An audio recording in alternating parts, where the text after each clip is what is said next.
एक है हमारा पड़ोसी मुल्क पाकिस्तान, जो इस वक्त भयंकर आर्थिक संकट से जूझ रहा है। आम जनता के पास खाने को आटा तक नहीं है।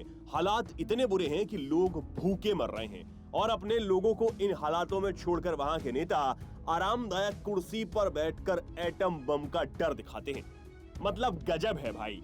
ये सब तो ठीक है, पाकिस्तान के जैसे हालात एक और देश में अब बन गए हैं। वो देश है मिस्र यानी इजिप्ट, जिसे आप वहां के पिरामिड और मम्मी के लिए भी जानते होंगे। मिस्र का खाना दुनिया के कई पर्यटकों की जुबान पर चढ़ा हुआ है, लेकिन इस वक्त मिस्र भी गंभीर आर्थिक संकट का सामना कर रहा है। हालात इतने खराब हैं कि लोगों को सिर्फ 3 कट्टा चावल, 2 बोतल दूध और 1 बोतल तेल खरीदने की ही इजाजत है। लोगों के पास रोटी तक खरीदने को पैसे नहीं है। देश की स्थिति ऐसी हो चुकी है कि गरीब से लेकर अमीर इंसान तक सब परेशान है। अब इतने सब के बावजूद हैरान करने वाला यह है कि देश की मस्जिदों के निर्माण पर यहाँ पानी की तरह रकम खर्च की जा रही है। ऐसी भुखमरी के हालातों के बावजूद देश के नागरिकों को समझ नहीं आ रहा कि जब आर्थिक संकट है तो फिर मस्जिदों का निर्माण या फिर उनका रेनोवेशन आखिर क्यों ही किया जा रहा है।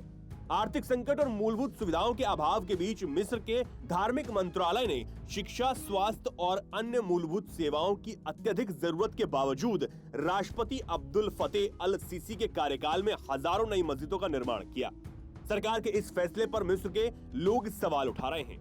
मीडिया रिपोर्ट्स के मुताबिक 20 साल के युवा महमूद अब्दू ने बताया कि पहले घर के लोग कहते थे कि अगर गरीबी है तो धन को मस्जिदों पर खर्च नहीं करना चाहिए।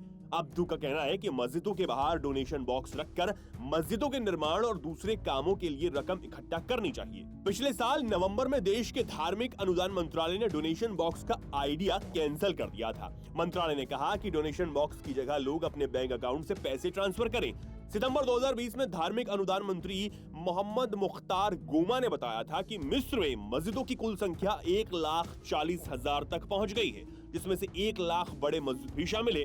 रिपोर्ट्स के मुताबिक पिछले महीने ही देश में 9,600 मस्जिदों का या तो निर्माण हुआ या फिर इन्हें रेनोवेट किया गया।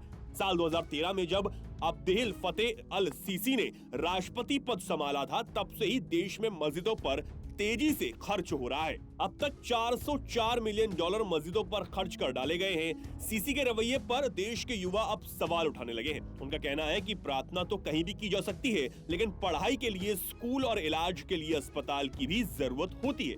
अब आप क्या कुछ कहना चाहेंगे मिस्र के इन हालातों के बावजूद मस्जिदों पर पानी की तरह पैसा बहाने को लेकर? हमें कमेंट सेक्शन में जरूर बताएं और ऐसी तमाम खबरों को जानने के लिए चैनल को सब्सक्राइब जरूर कर लें। वीके न्यूज, राष्ट्र के नाम।